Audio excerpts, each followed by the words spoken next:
काफी सारे चले गए, हारते हिम्मत हारते जा रहे हैं।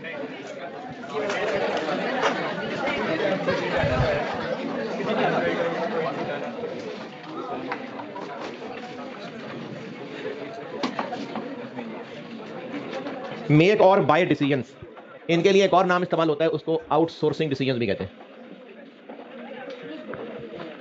आउटसोर्सिंग, आउटसोर्सिंग का मतलब है जो काम हम खुद कर सकते हैं वो किसी और को पैसे देके उससे करवा लें, यानी प्रोडक्ट बनाने की बजाय प्रोडक्ट खरीद लें। मेक और बाय डिसीजन या आउटसोर्सिंग डिसीजन, ये शॉर्ट टर्म डिसीजन मेकिंग का हाँ आखिरी है। क्या जी? मेरा जवाब भी यही है, 7 या 8।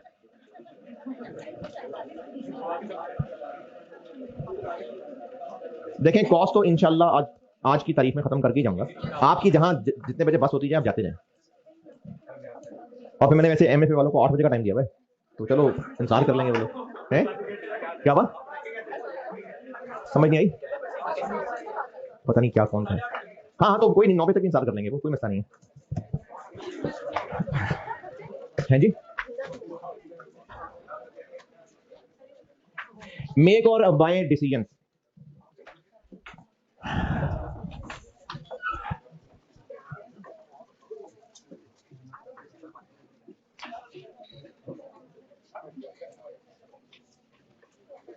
अगर कोई एक प्रोडक्ट है, कोई एक प्रोडक्ट और उस एक अगर कोई एक प्रोडक्ट है और उस एक प्रोडक्ट को हम खुद बना लें या खरीद लें, ये डिसीजन करना है, तो क्या करें? बस खत्म, यही बात ऐसी है।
अच्छा, इसमें एक थ्योरी की चीज भी है जो रटे की जरूरत नहीं है, आप खुद भी अकलमंदी से कर ही सकते हैं वैसे, लेकिन अभी यहीं साथ ही नोट कर लेना।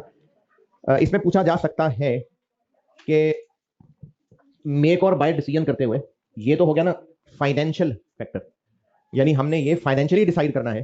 फाइनेंशियली नॉन फाइनेंशियल फैक्टर्स क्या हो सकते हैं, यानी डिसीजन करते हुए क्या ऐसी चीजें हैं जो रुपए पैसे की नहीं है?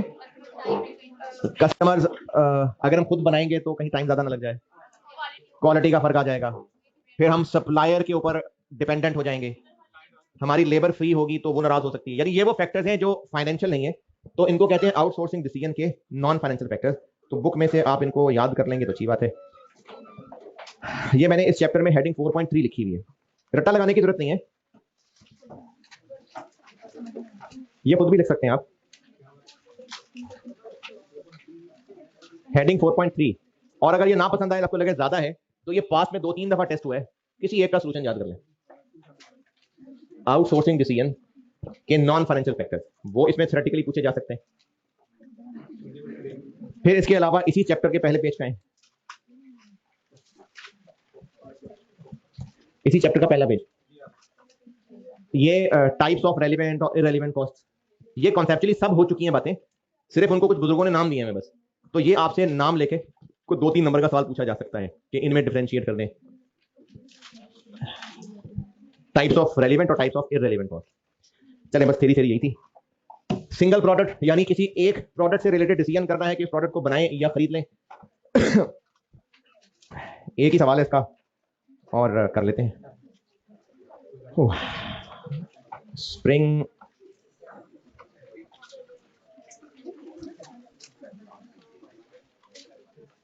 नहीं, ऑटम 18, स्नूकर ऑटम 2018, ऑटम 2018 है, स्नूकर प्राइवेट लिमिटेड। ऑटम 18 के हाँ जी 2 सवाल हैं। मेरी बुक में क्वेश्चन 11 की बात कर रहा हूं।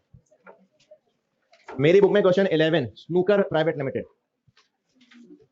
मेरी बुक में क्वेश्चन 11 है। पहुंचे तो पढ़ ले।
कैमरामैन को क्या कहें, इस पे नहीं है कैमरा, इधर नहीं था कैमरा,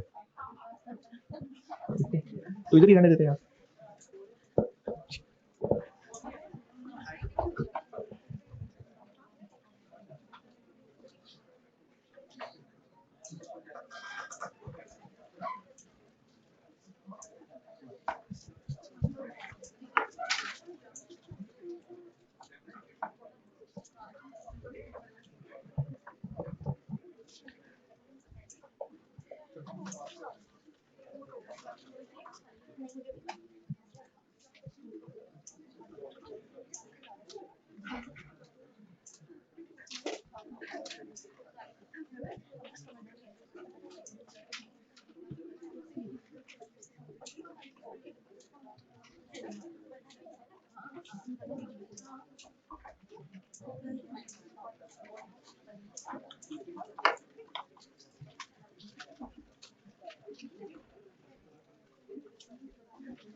चले पढ़ लिया। एक प्रोडक्ट है बीटा, बीटा जो हम बनाया करते थे और अभी एक सप्लायर ने ऑफर की है और हम ये सोच रहे हैं कि सप्लायर को हाँ बोलें या हम खुद ही बनाते रहें। तो रिक्वायर्ड है कि बताएं इसको आउटसोर्स करना है या नहीं करना। तो क्या करेंगे, बाय और मेक दोनों को कंपेयर कर लेते हैं। अच्छा ना, ये पहले भी मैंने ऐसे किया था, अभी भी नेट में इसलिए लिखता हूं कि हैं तो सब खर्चे खर्चे, लेकिन बीच में कोई इनफ्लो भी हो सकता है।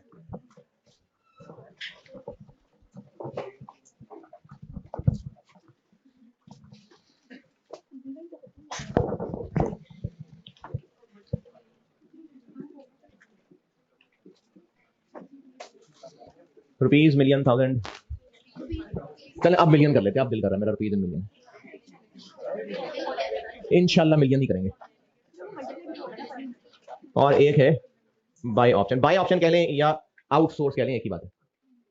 तो इन दो ऑप्शन को हम अलग अलग प्रेजेंट कर रहे हैं, अलग अलग कर रहे हैं प्रेजेंट। चले तरतीब से चलते जाते हैं, जो जो भी रेलिवेंट खर्चा है जहां का वहां लिख देते हैं। अभी इस वक्त डाटा दिया हुआ है कि एक बीटा कितने का बनता है। तो अगर हम बीटा मेक करना कंटिन्यू करें तो ये खर्चा जो दिया हुआ है ये होगा, इसकी मैन्युफैक्चरिंग कॉस्ट आएगी। कितने यूनिट्स हैं इनटू, अच्छा 6350। क्या ये एक ही फैक्ट्री है, मतलब सिर्फ बीटा की फैक्ट्री पे फैक्ट्री खत्म हो जाएगी? और भी बहुत सारे काम करते हैं हम। तो बीटा की मैन्युफैक्चरिंग खत्म करने से फिक्स्ड ओवरहेड खत्म हो जाएंगे, तो रेलेवेंट है फिक्स कॉस्ट? नहीं है, तो इसलिए फिक्स कॉस्ट छोड़ के बाकी लेने पड़ेंगे। यानी 6350 में से 870, 90.64। तो अगर हम मेक ऑप्शन पे चले,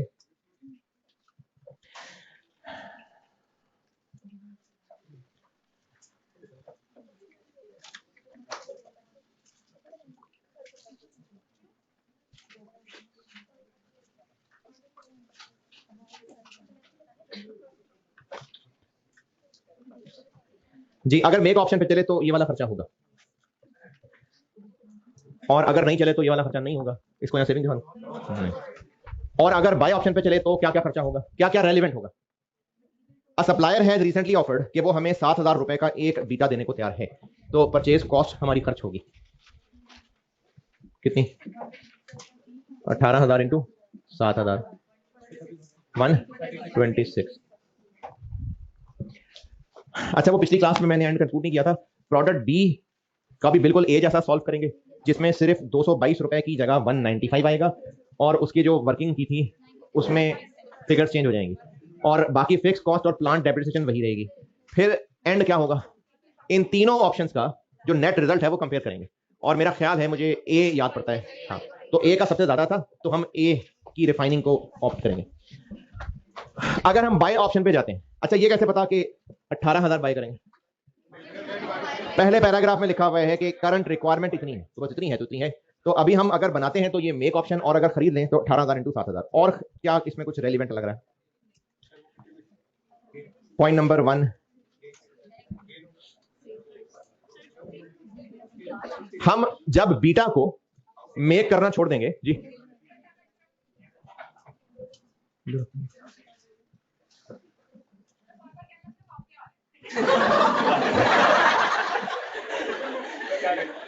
पुरकशिश जाते हुए नजर, लक्स।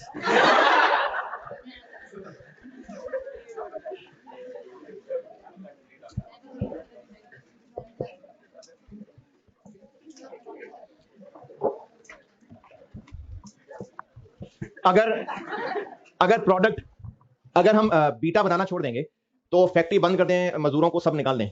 नहीं, वो जो मजदूर फारिग होंगे उनको हमने पैसे तो देने ही थे, तो जो मजदूर फारिग होंगे तो उनसे फिर हम जी बनवा लेंगे, और जी बनाने से जो कमाएंगे वो हम यहां पर एज एन इनफ्लो ले लेंगे, यानी इसमें से नेट कर दूंगा।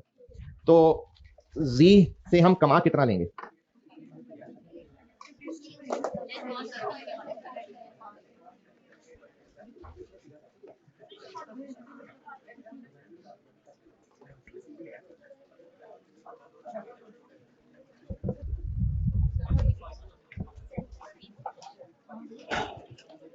अच्छा चल है, अभी नहीं बताता, खैर पूछेगा तो बता दूंगा। हम लोग जी बना के बेचेंगे तो उस पर हम कुछ कमा लेंगे, वर्किंग वन। एक जी कितने का बेचेंगे? 5800। मटेरियल कितने का लगेगा? लेबर कितनी लगेगी? जितनी उस पर लगती है, उस पर कितनी लगती है? 1,048 1248। और वेरिएबल ओवरहेड्स उतना ही लगेंगे? नहीं, अलग दिए हैं 480, 1472। एक जी पे हम इतना कमा लेंगे, तो कितने जी बना लेंगे? करें जरा, ढूंढें, ट्राई करें। जिन लोगों की हिम्मत खत्म हो गई है, जाना है तो चले जाएं। हाँ जी, कितने जी बना लेंगे? अच्छा, जो लोग बीटा बनाते थे उन्हीं से बनवाने हैं जी, तो उनके पास कितना टाइम है टोटल? जितने टोटल टाइम में बीटा बनाते थे, नहीं नहीं नहीं, जितना टोटल टाइम, टोटल कह रहा हूं, टोटल जितना टोटल टाइम उनको बीटा बनाने में लगता था, उतने ही फारिग हुए हैं वो। हमने उतने ही टाइम के अंदर जी बनवाना है।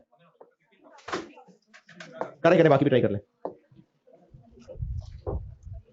ये जो कहा है ना कि 20% टाइम ज्यादा लगेगा, ये तो कहा है कि 1 यूनिट पे ज्यादा लगेगा। पहले अगर उन लोगों के पास, मिसाल दे रहा हूं, अगर पहले उन लोगों के पास 10,000 घंटे थे, तो अब वो 12,000 घंटे फ्री हो जाएंगे। नहीं है, अब भी 10,000 घंटे उनके पास, लेकिन जी कम बना सकेंगे वो। जितने बीटा बनाते थे जी उससे कम बनाएंगे, क्योंकि टाइम तो टोटल उतना ही अवेलेबल है। अब वो देखना है कि कितने। दो ही रास्ते बनते हैं, या तो कोई उसको 18,000 को 0.8 करेगा, या कोई 18,000 को डिवाइडेड बाय 1.2 करेगा। ये दो ही बातें होंगी।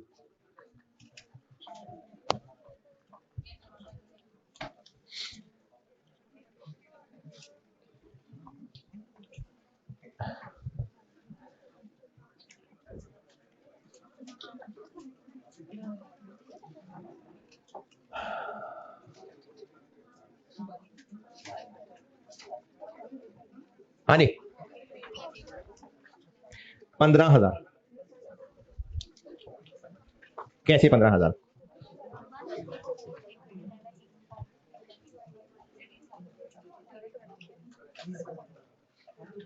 अगर अगर एक यूनिट बीटा बनाने में इतना टाइम लगता था तो टोटल इतने घंटे उनके पास। अगर एक बीटा बनाने में ये टाइम लगता था तो टोटल इतना टाइम लेते थे। अब टोटल इतने ही टाइम में कितने जी बना देंगे डिवाइडेड बाय एक जी बनाने में कितना टाइम लगेगा? 1.2।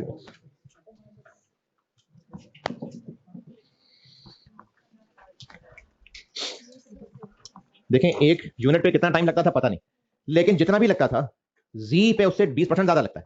तो मैंने कहा कि अगर एक यूनिट बनाने में एक्स लगता था तो उनके पास टोटल इतने टाइम थे। टोटल अभी भी उतना ही टाइम है, लेकिन अब अगर इसी टाइम में जी देखने कितने बनेंगे तो एक जी के टाइम से डिवाइड कर दें तो ये 15,000 यूनिट और टोटल कंट्रीब्यूशन बन जाएगा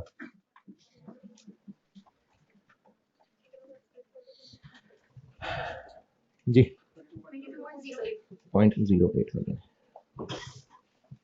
जी।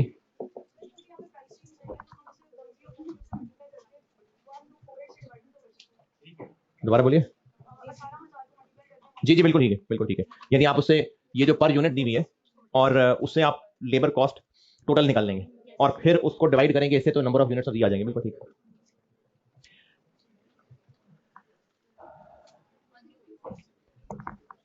और कुछ वेरिएबल किधर, वो किधर है? अगर हम बाय ऑप्शन पे गए, अगर हम बाय ऑप्शन पे चले गए तो हो सब मैं खुद बता रहा हूं, लिखा नहीं हुआ, मैं कह रहा हूं कि हमने ना कुछ 10-15 सुपरवाइजर्स रखे हुए थे बीटा बनाने को, वो देखते थे। तो अब जब बीटा नहीं बनाएंगे तो उनको निकाल देंगे। तो इनकी जो 19 लाख रुपए साल की खर्चा था वो अब नहीं होगा। तो अगर हम बाय ऑप्शन पे जाएंगे तो एक 19 का खर्चा होता था वो बचेगा। तो यहां पर उनको as an inflow saving in fixed cost.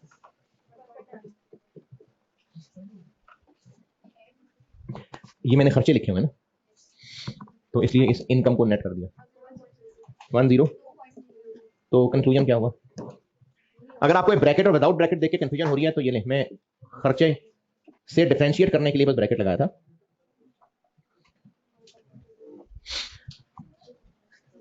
तो ये कम है, तो कंक्लूजन ये है कि हम मेक कंटिन्यू करेंगे।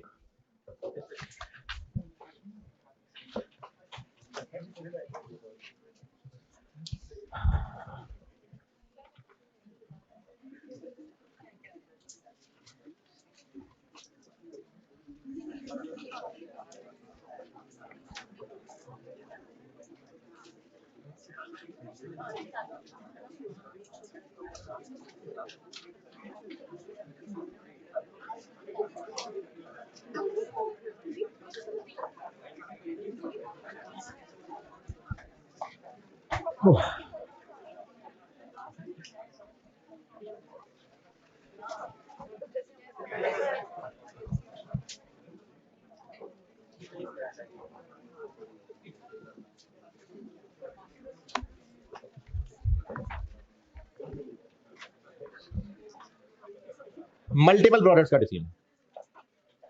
आखिरी टॉपिक, एक हल्का सवाल कराऊंगा, एक भारी सवाल कराऊंगा, और अगर तसल्ली नहीं हुई तो एक हल्का और करा दूंगा।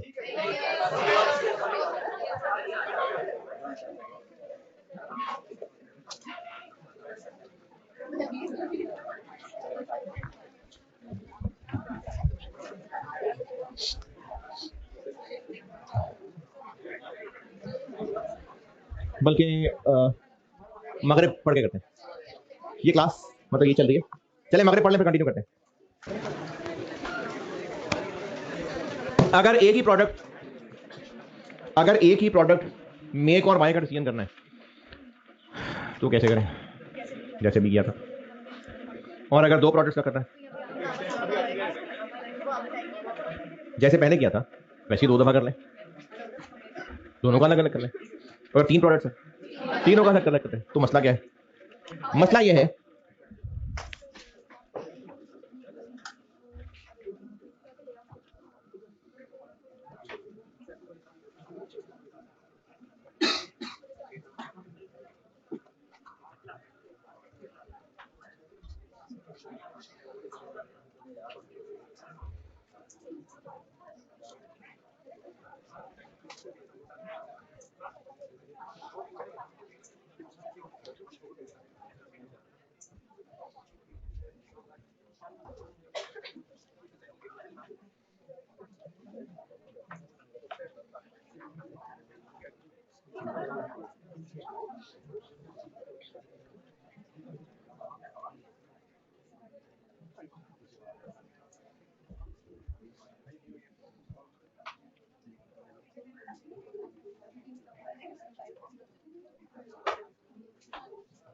एक बिजनेस के मल्टीपल प्रोडक्ट्स हैं और उन सब प्रोडक्ट्स में बाय ऑप्शन से मेक ऑप्शन सस्ती है, तो मेक ऑप्शन करते होंगे। तो यही तो पहले भी कर रहे थे।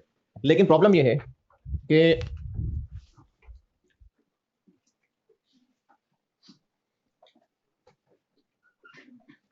Are manufactured using common resources and demand for all products cannot be fulfilled from production because of any limiting factor। तो ये हो गया मेक और बाय और लिमिटिंग फैक्टर मिक्स। ये है इसकी कहानी कि मल्टीपल प्रोडक्ट्स हैं और उनका मेक और बाय का डिसीजन, तो एक प्रोडक्ट के मेक और बाय को कंपेयर करना हो या ज्यादा को करना हो तो एक ही बात है, कर लें। लेकिन ये टॉपिक अलग इसलिए बनाया है कि मेक बेहतर है मल्टीपल प्रोडक्ट्स की, और वो बनाते भी सब हम एक ही फैक्ट्री से हैं। तो मसला क्या आएगा, उस फैक्ट्री में कहीं कोई लिमिटिंग फैक्टर हो सकता है। तो चूंकि सबकी मेक ऑप्शन अच्छी है तो सब हम मेक करना चाह रहे होंगे, लेकिन लिमिटिंग फैक्टर की वजह से मेक सब कर नहीं पा रहे, तो फिर क्या करें? उसी तरह से रैंकिंग से चलना पड़ेगा।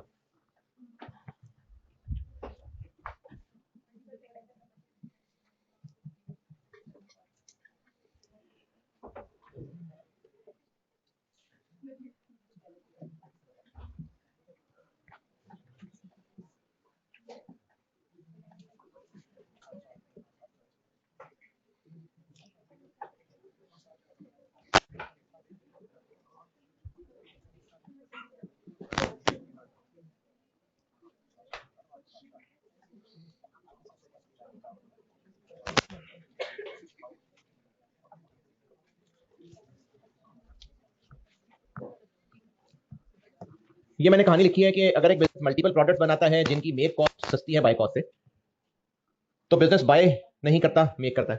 लेकिन चूंकि सब कॉमन रिसोर्सेज पे बनते हैं तो इसलिए लिमिटिंग फैक्टर इनको तंग करता है, और चूंकि लिमिटिंग फैक्टर आ गया तो इनको फिर ऑप्टिमम प्रोडक्शन प्लान बनाना पड़ेगा, वैसे ही जैसे लिमिटिंग फैक्टर में करते थे।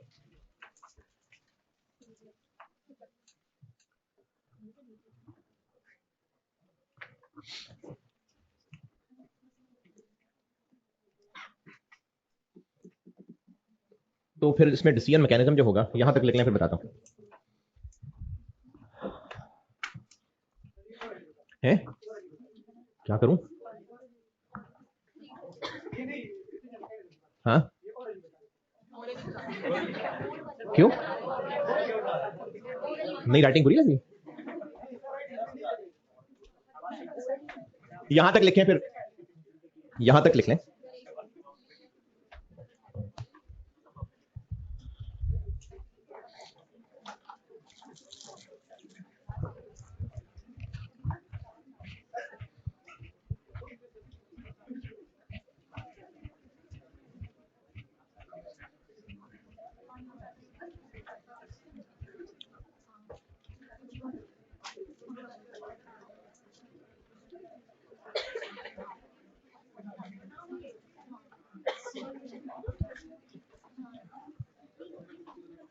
इधर किधर, ये नहीं लिखा, इधर आ जाओ भाई। बल्कि एक ही शीट है ना, बस इस पर रख लो कैमरा। मात्र मैंने लिखा ही कुछ नहीं अभी, ये और ये बस।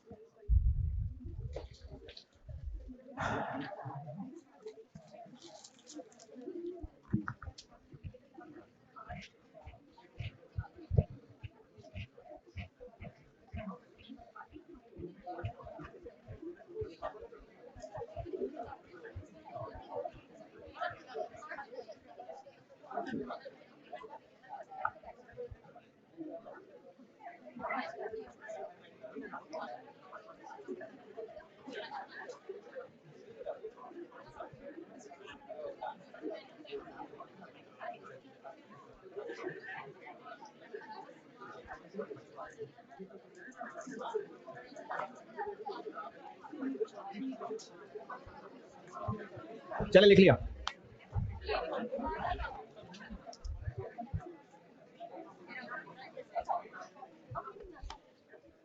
अच्छा, हम लिमिटिंग फैक्टर में रैंकिंग किस बेस पे करते थे?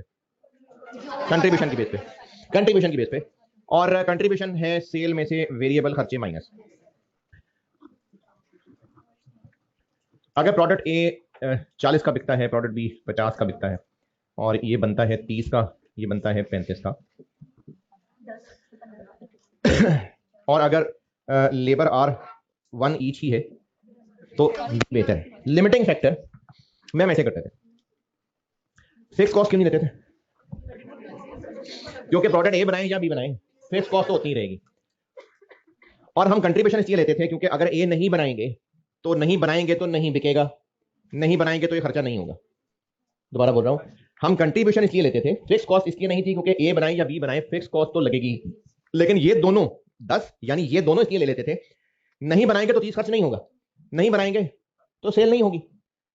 अब थोड़ा सा बदल गया सिनेरियो कि पहले हम मेक करते थे, अब हमें किसी ने ऑफर की है कि आप हमसे खरीद के देखें। ये हमें ऑफर कर रहा है 34 रुपए का एक यूनिट, और ये ऑफर कर रहा है 38 का एक यूनिट। तो मेक करेंगे बाय,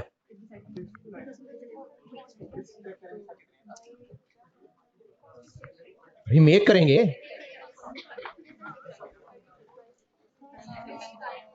तो मेक करेंगे, लेकिन अगर फैक्टर्स लिमिटेड हैं तो फिर हमें ए और बी में रैंकिंग करनी पड़ेगी। अब अगर रैंकिंग करेंगे तो अब हम 10 और 15 की बेस पे रैंकिंग नहीं करेंगे। 10 और 15 की बेस पे इसलिए नहीं करेंगे, फिक्स कॉस्ट क्यों नहीं लेते थे, और वेरिएबल कॉस्ट इसलिए लेते थे कि अगर ए नहीं बनेगा तो ये कॉस्ट नहीं आएगी और नहीं बिकेगा। अब मसला नहीं बिकेगा का ही नहीं है। अगर हम ए नहीं बनाएंगे तो खरीद के बेच देंगे। अगर प्रोडक्शन की रैंकिंग करने लगे और रैंकिंग में नंबर बी आता है, नंबर 1 पे बी आता है, ए की बारी नहीं आती, तो ए नहीं बनाएंगे, बेचेंगे भी नहीं। कैसे? खरीद के बेच देंगे। तो अब सेल भी रेलिवेंट नहीं रह गई। फिक्स कॉस्ट क्यों रेलिवेंट नहीं थी? हम प्रोडक्ट बनाए ना बनाए, ए बनाए बी बनाए, फिक्स कॉस्ट तो पड़नी पड़नी है। तो अब मेक और बाय डिसीजन में सेल भी रेलिवेंट इसलिए नहीं रह गई कि मेक करें या बाय करें, बेच तो लेंगे। अगर हमने रैंकिंग में बी को फर्स्ट किया और ए नहीं बनाया तो खरीद करके बेच देंगे, यानी बिक जाना ही है। तो अब सेल प्राइस भी इस्तेमाल नहीं होगी, अब होगा बस इन दोनों का डिफरेंस, 4 रुपए और 3 रुपए। और इसकी इंटरप्रिटेशन ये होगी कि अगर हम बी बनाते हैं, खरीदने की बजाय बना लेते हैं, तो 3 रुपए बचते हैं, और ए को खरीदने की बजाय बना लेते हैं तो 4 रुपए बचते हैं। तो प्रेफर किसको करें? ए को। तो फर्क, ये सवाल बिल्कुल सारा वैसे ही होगा, बस फर्क ये पड़ेगा कि हम लोग जो पहले कंट्रीब्यूशन ले रहे थे, अब कंट्रीब्यूशन की जगह एक्सेस कंट्रीब्यूशन लेंगे। इससे मुराद ये है, यहां मैंने लिखा हुआ था 40 और यहां 50, 10 और 15, और अगर खरीद के बेचें तो 6 और 12, दोनों के कंट्रीब्यूशन का फर्क कितना है? 4, 3। और ये वही फर्क क्यों है? क्योंकि कॉस्ट की वजह से तो फर्क है। तो इसलिए इस 4 रुपए को कहेंगे एक्सेस कंट्रीब्यूशन। सब कुछ वही रहेगा, सिर्फ फर्क ये पड़ेगा, एक्सेप्ट नाउ एक्सेस कंट्रीब्यूशन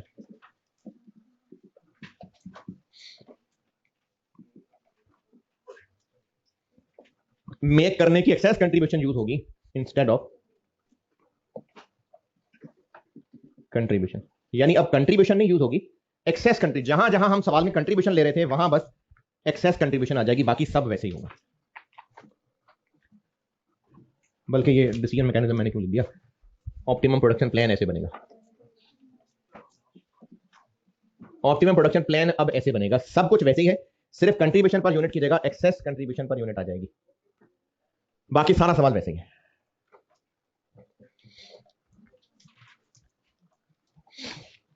और एक्सेस कंट्रीब्यूशन निकालेंगे कैसे, या तो दोनों की कंट्रीब्यूशन का फर्क ले लें या दोनों की कॉस्ट का फर्क ले लें।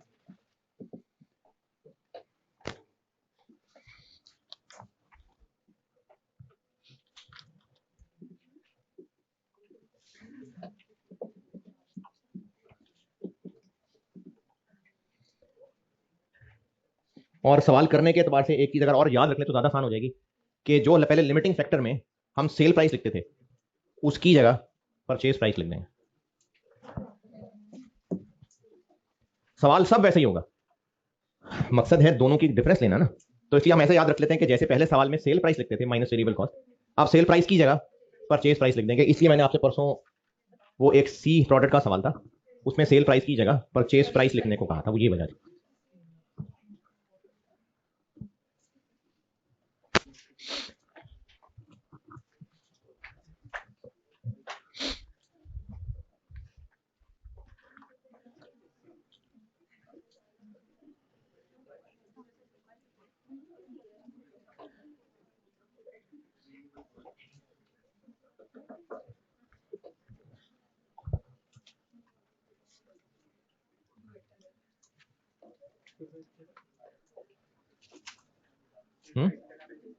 वही सारी वर्किंग, मैंने सवाल करने का एक टिप बता रहा हूं कि सब वही रहने दें, बस सेल प्राइस की जगह परचेज प्राइस लिख देना। ये क्वेश्चन सॉल्व करने की एक टिप क्या है बताइए।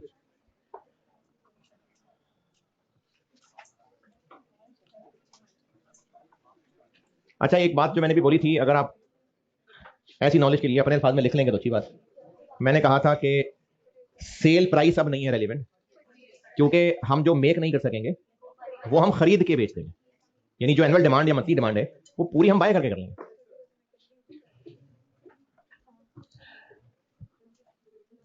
आखिरी एग्जाम नोट्स कॉस्ट का एग्जाम नोट ये लिख लें कि, बल्कि आपसे पूछता हूं, जब सब सारा सेम वैसे ही करना है तो जब वो प्रोडक्शन प्लान बना रहे होंगे तो उसमें पहले कमिटमेंट फिर रैंकिंग, नहीं कमिटमेंट है ही नहीं, हो सकती है भाई, अब कमिटमेंट की टेंशन इसलिए नहीं है कि जो नहीं बना सकेंगे वो खरीद के दे देंगे, तो इसलिए अब इस सवाल में प्रोडक्शन प्लान बनाते हुए रैंकिंग के हिसाब से चलेंगे, कमिटमेंट को उसमें रखने की जरूरत नहीं है। प्रोडक्शन प्लान में पहले हम कमिटमेंट रखते थे फिर रैंकिंग पे आते थे, अब कमिटमेंट की टेंशन इसलिए नहीं है कि नंबर ना भी आया तो खरीद के बेच देंगे, तो इसलिए अब उस प्लान में हम कमिटमेंट को नहीं लिफ्ट कराएंगे। अच्छा अब यहां पर आपकी अकल पे एक बात अज्यूम करूं कि ना करूं, एक सवाल आया था उसमें सवाल में लिखा हुआ था कि मैनेजमेंट ने ये किया है डिसाइड कि जो कमिटमेंट है वो खुद बना के पूरी करते, फिर करेंगे पूरी। ले जी ये था आखिरी एग्जाम नोट, अब करते हैं सवाल ही सवाल है, लिख लें एग्जाम नोट है जी। एक बस ऐसी दिल की तसल्ली के लिए एक बहुत आसान सा सवाल जबानी देख लें, और मैंने फिर 2 सवाल कराने बस बोर्ड पे, एक सवाल जबानी देख लें, आंखों आंखों में सवाल पूरा हो जाना है। 17 नंबर का सवाल था, 17 नंबर, अरे 17 नंबर का सवाल था, सवाल की तरफ देखें तो सही, स्प्रिंग 23 मेरी बुक में ये पहला ही सवाल है, क्वेश्चन 1 भी और क्वेश्चन 2 भी, जी पढ़े पढ़े ना, पढ़ के सिर्फ सोल्यूशन देख लें बस, है दोनों क्वेश्चन, दूसरा कितने का है 7, तो 17 नंबर हो गए।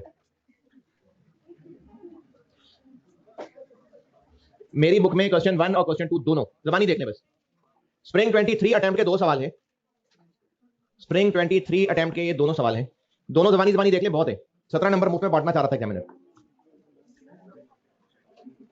सवाल देख लें और जबानी इसका सोल्यूशन भी देख लें।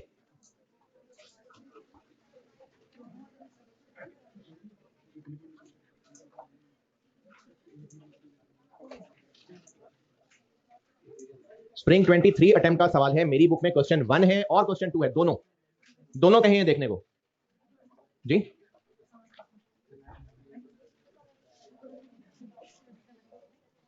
पहला वाला सवाल सादा लिमिटिंग फैक्टर का है, दूसरा वाला फिर ये मेक और बाय का है।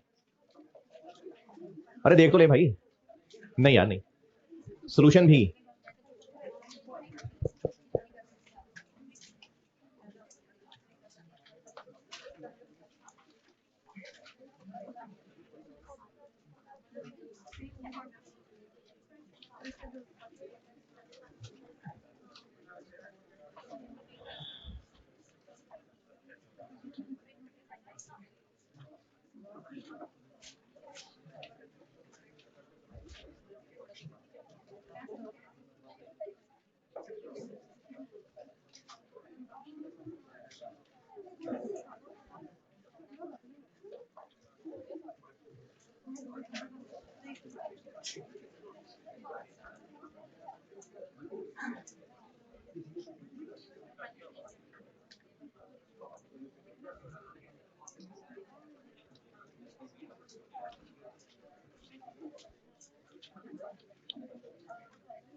लिखा ही नहीं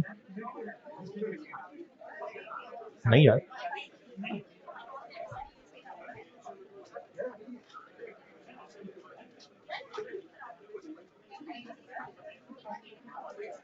है भाई, पूरा आ रहा है मेरे पास। क्वेश्चन 5 क्या? मेरे पास तो पूरा आ रहा है यार।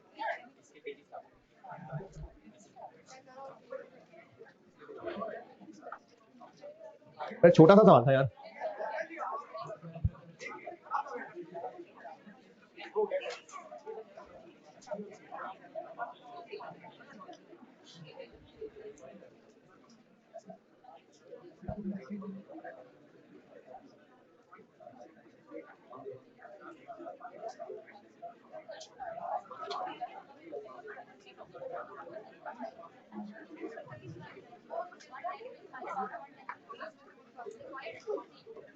हाँ जी, तो वाकई देख रहे थे।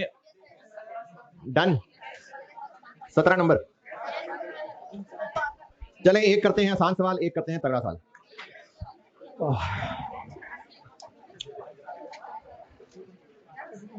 ऑटम 22 पढ़ ले। Jupiter limited. Autumn 22 Jupiter limited पढ़ लीजिए, मैं करता हूं। ऑटम 2022 मेरी बुक में शायद तीसरा क्वेश्चन ही होगा, तीसरा या चौथा, तीसरा। जुपिटर लिमिटेड ऑटम 2022 का सवाल है। अच्छा, इसकी रिक्वायरमेंट भी देखें, ये वही जो आपको अंग्रेजी याद करने को वही थी। चले सवाल पढ़िए, मैं करता हूं।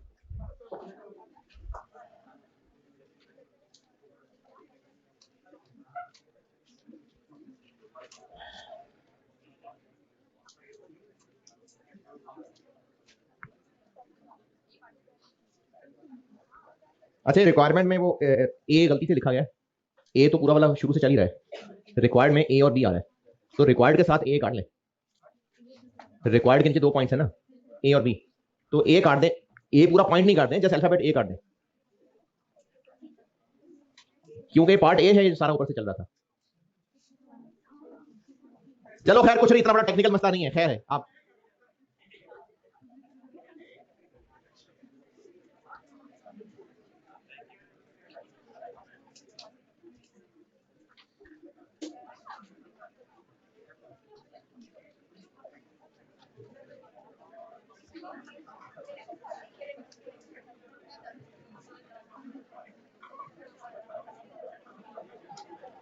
सवाल पढ़ने को कहा है भाई, ऊंचा ऊंचा पढ़ने को तो नहीं कहा।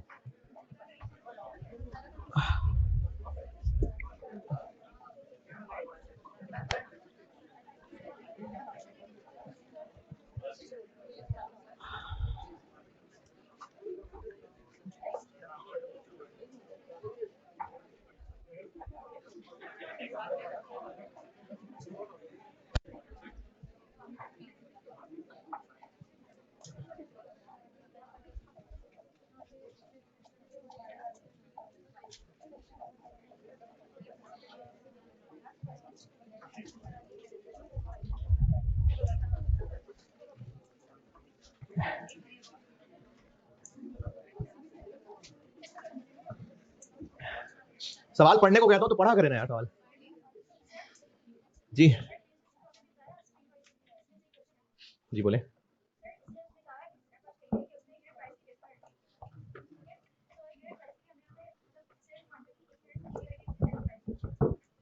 ठीक है, बोलिए आगे।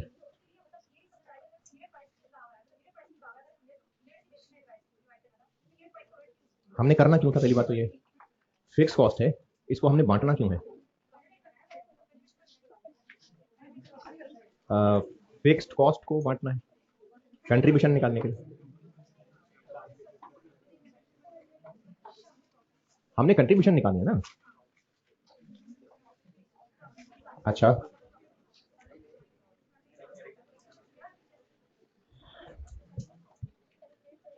क्या उसने एलोकेट करके दिया हुआ है या हमने करना है? उसने दिया हुआ है, और हमने जो उसको फिक्स्ड कॉस्ट पर यूनिट दी हुई है, उसको हम यूनिट से मल्टीप्लाई कर लेंगे। तो अब इसमें मजीद बांटना क्या है, मुझे बेटा सवाल समझ नहीं आया आपका है। हमने यूनिट की बेस पे बांटना कब है, ये पूछ रहा हूं, बांटना कहां है हमने? उसने आपको हर प्रोडक्ट का 100, 150, 240 दिया हुआ है ना मेरे बच्चे। फिक्स कॉस्ट पर यूनिट दी हुई है, ये हमने खुद ही निकालनी, तो दी हुई है ना, तो मजीद क्या बांटना है इसको?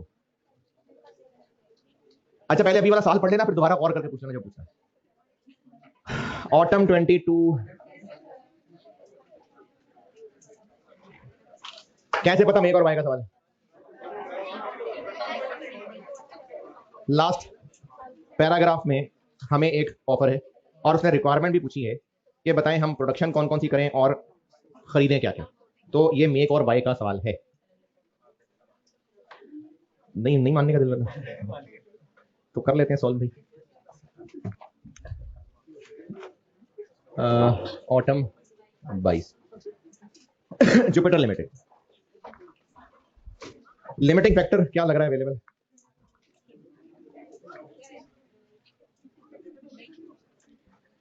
लेबर आर्स हैं कि मशीन आर्स हैं कि मटेरियल है? मशीन आर्स, क्योंकि डाटा ही मशीन आर्स का दिया हुआ है, डाटा है ही मशीन आर्स का, तो वही लिमिटिंग फैक्टर होगा। और हमने पहले तो करनी है रैंकिंग, उसके लिए चाहिए कंट्रीब्यूशन, एक्सेस कंट्रीब्यूशन। जो मैंने आपसे कहा था कि चाहे कंट्रीब्यूशन का फर्क ले लें, चाहे कॉस्ट का फर्क ले लें।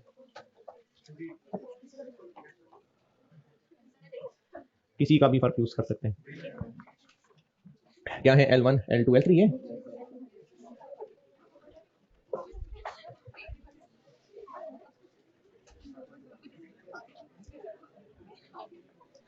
अगर हम मेक और बाय कर रहे हैं तो डिफरेंस कॉस्ट और कॉस्ट का भी ले सकते हैं और कंट्रीब्यूशन कंट्रीब्यूशन का भी ले सकते हैं। तो कॉस्ट और कॉस्ट का डिफरेंस ले लेते हैं। तो परचेज कॉस्ट कितनी है? परचेज कॉस्ट 1800, 1600 और 2500, ये परचेज कॉस्ट आ गई। और इसमें से हम लोग वेरिएबल मेक की कॉस्ट कर लेते हैं माइनस। अच्छा, फिक्स कॉस्ट हम क्यों नहीं ले रहे होते? क्योंकि वो रेलेवेंट नहीं है। ठीक है, रेलेवेंट नहीं है। चलें आगे चलें। क्या लूं फिर? मटेरियल, मटेरियल, मटेरियल, मटेरियल नहीं लेंगे क्योंकि उसने कहा जी आप खुद बनाएं या हमसे बनाएं, मटेरियल तो आप ही लेंगे। ये लिखी हुई है बात लास्ट लाइन में, लास्ट पैराग्राफ में, सेकंड लास्ट। मैन्युफैक्चरर ने हमें कहा है कि इतने इतने का मैं आपको बेचने को तैयार हूं, subject to provision of material by JL. हम उसको मटेरियल देंगे तो वो हमें बना के देगा। तो हम मेक करें चाहे बाय करें, मटेरियल तो पढ़ना ही है, इसलिए वो नहीं है रेलेवेंट। ओके, अगर जाग रहे हैं जी। हम लोग वैसे भी जब ये कंट्रीब्यूशन निकाल रहे होते हैं तो हम सेल प्राइस में से material, labour, variable overhead minus करते हैं, फिक्स क्यों नहीं करते? क्योंकि रेलेवेंट नहीं है ना, जो मर्जी प्रोडक्ट बनाए फिक्स कॉस्ट तो पड़नी है। तो अब हम यहां पर परचेज की कॉस्ट और मेक की कॉस्ट का फर्क ले रहे हैं। अगर हम परचेज करते हैं तो भी मटेरियल हमें ही खरीद कर उसको देना है, और अगर मेक करते हैं तो भी मटेरियल तो हमें पड़ना ही है, तो वो रेलेवेंट ही नहीं है। या फिर अगर ये बात हजम होनी मुश्किल लग रही है आपको, तो हम उसको परचेज करने के इतने पैसे भी देंगे और मटेरियल भी खरीद के देंगे। मटेरियल जिन्होंने नहीं लिखना ना लिखे मटेरियल कॉस्ट, कोई बात नहीं, बता रहा हूं दोनों तरीकों से हो सकता है। तो अगर हम खरीद के देंगे तो मटेरियल कितने का हमें पड़ेगा? 900 का? नहीं, ये पिछले महीने की बात है, इसने महंगा हो जाना है। अब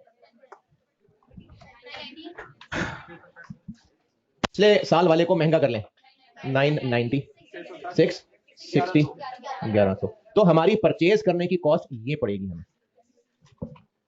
2790, 2260। और हम इस परचेज कॉस्ट को वेरिएबल कॉस्ट मेक का डिफरेंस ले लेते हैं। अब मैं लिख लेता हूं मटेरियल 990, 660, 1100। लेबर उतना ही रहेगा कि महंगा हो जाएगा? लेबर, लेबर महंगा करने को नहीं कहा, लेबर उतना ही रहेगा। 800, 750, 1400। वेरिएबल ओवरहेड महंगे हो जाएंगे 15%।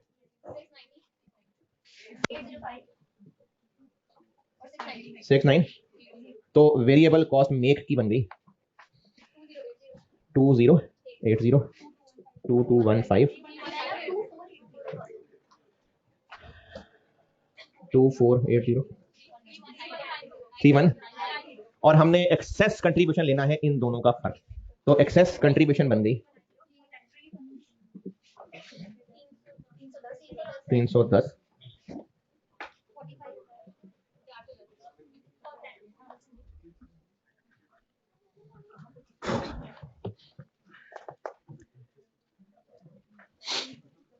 तो जैसे कंट्रीब्यूशन थी लिमिटिंग फैक्टर में, यहां पर एक्सेस कंट्रीब्यूशन है, बाकी सब तरीका वैसे ही। इसकी बेस पे करनी रहेंगी। लिमिटिंग फैक्टर क्या है? Machine hour. तो इनके लिए मशीन आर लगा करेंगे 8, 5, 6। तो एक्सेस कंट्रीब्यूशन पर आर बन गई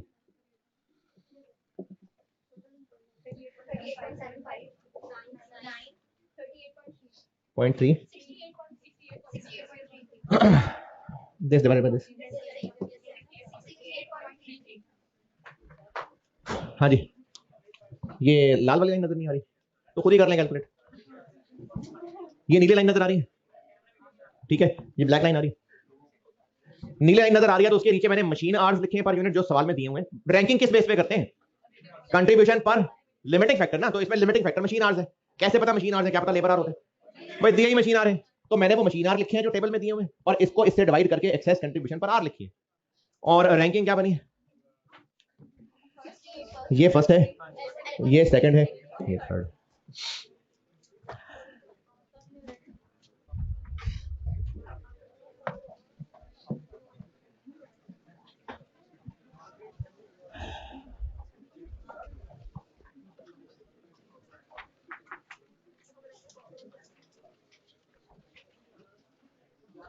बस एक बड़ा सवाल रह गया बस।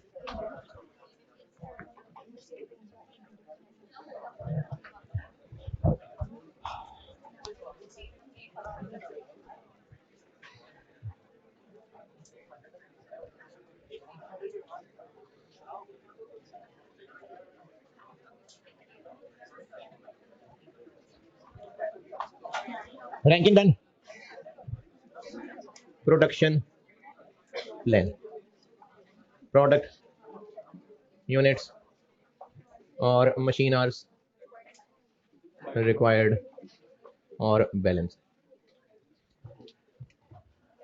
स्टार्ट कितने से होगा?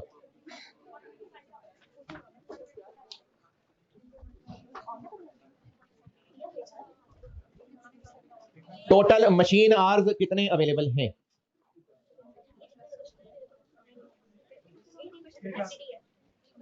पिछले साल जितने यूनिट्स बनाए थे उन पे जितने आवर्स लगे थे वो टोटल कैपेसिटी का 80%। टोटल कैपेसिटी है आवर्स की, कितने बने थे L1 के? 30, 500 इंटू 8। दूसरे के 6000 इंटू 5। तीसरे के इंटू 6। इतने टोटल आवर्स लगे थे, लेकिन ये 80% थे, तो 125।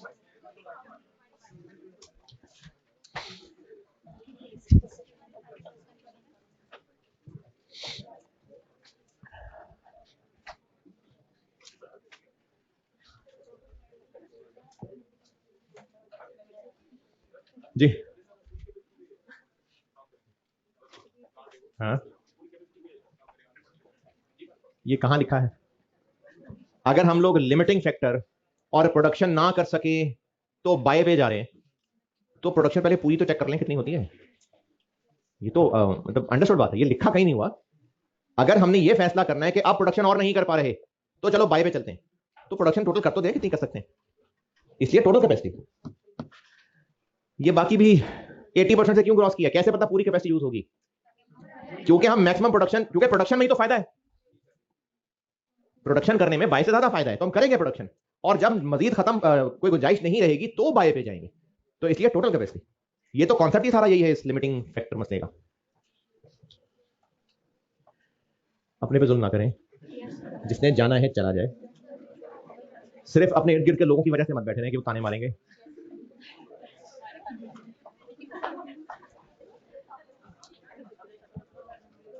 हिम्मत करें शाबाश जिसने जाना है, क्योंकि मैंने बड़ा सवाल कराना है, फिर आप रोने शुरू हो जाएंगे, फिर ऐसे नहीं है जी।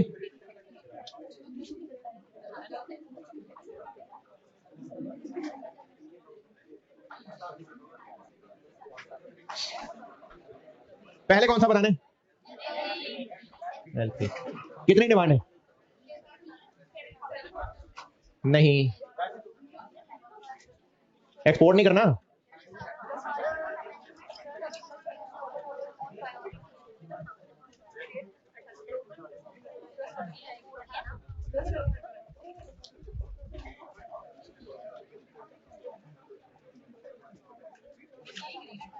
हाँ जी, इसमें कोई कमिटमेंट है? हाँ जी, हाँ, लोकल ऑर्डर के बारे में इन्होंने कहा है कि वो प्रायोरिटी है, तो इसलिए जो लोकल है पहले हम उसी को लेके सॉल्व करेंगे, और पहले हम करेंगे एज पर कमिटमेंट।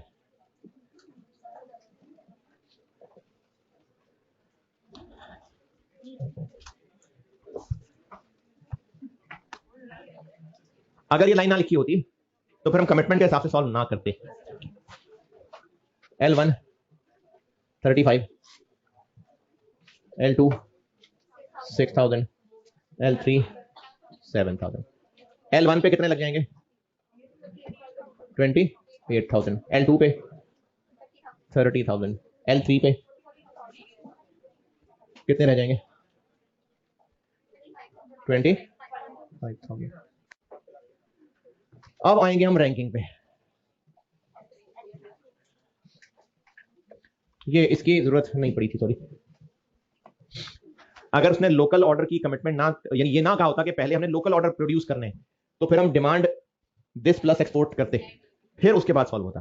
तो अब नंबर 1 है L3, कितनी डिमांड है? एक्सपोर्ट ही ना, लोकल तो कर दिया। 1800 2500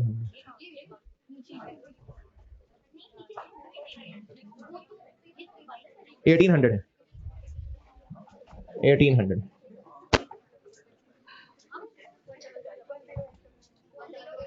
8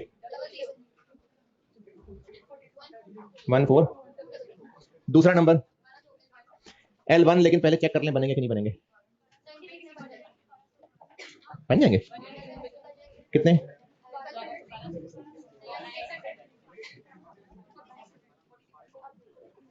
अब L2 अच्छा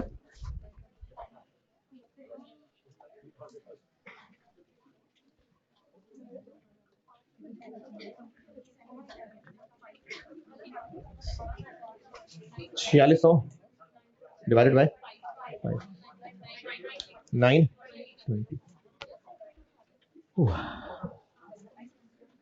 ये है प्रोडक्शन प्लान। और पूछा क्या सवाल में? उन्होंने पूछा है कि कितने यूनिट्स बनाएंगे और कितने खरीदेंगे। तो ये हो गए बनाने वाले, और अब है आउटसोर्सिंग प्लान। प्रोडक्ट और यूनिट, क्या खरीदना रह गया बस? L2 कितने? 5। ये कैसे? बाकी अब करते हैं एक बड़ा सवाल, आखिरी सवाल कॉस्ट में। चलो वो 102 बना लेता हूं मैं, है जी। ब्रेक में आके आपने फिर आके 20-25 मिनट लगा देना है, तो इसलिए नहीं दे है। अच्छा, जिन्होंने वाकई यहां बैठ के ध्यान से पढ़ना है ना, क्योंकि अच्छा तगड़ा सवाल है, वो बैठे, वरना बाकी जाएं घरों को, है जी।